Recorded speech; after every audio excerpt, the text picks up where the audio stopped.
More hearings today on Russian interference in the presidential election.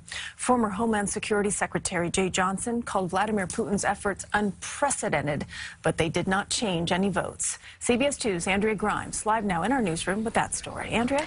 Christine, Jeh Johnson defended the Obama administration's response to Russian interference. Meantime, President Trump made a quick trip to Iowa this evening, speaking to a crowd of supporters, but making no mention of Johnson's testimony.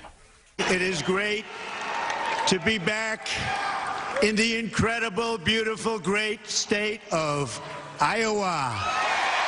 President Trump at a campaign-style event in Cedar Rapids.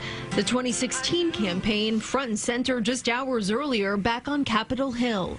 I think it was unprecedented, the scale and the scope of what we saw them doing. Former Obama administration Homeland Security Secretary Jeh Johnson testified about Russian meddling in last year's presidential election. He said President Vladimir Putin directed cyber attacks, but no votes were altered.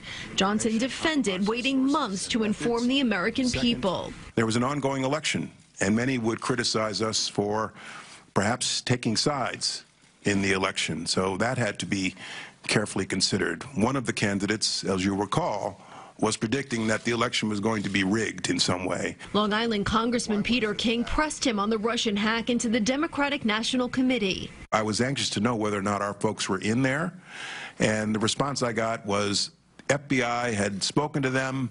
They don't want our help.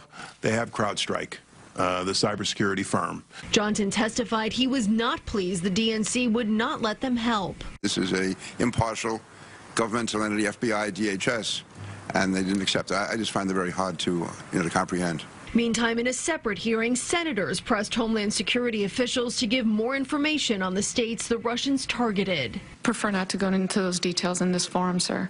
I can tell you that we're tracking 21 states.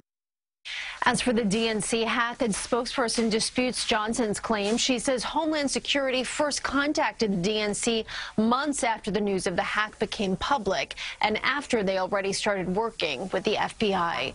Reporting live in the newsroom, Andrea Grymes, CBS 2 News.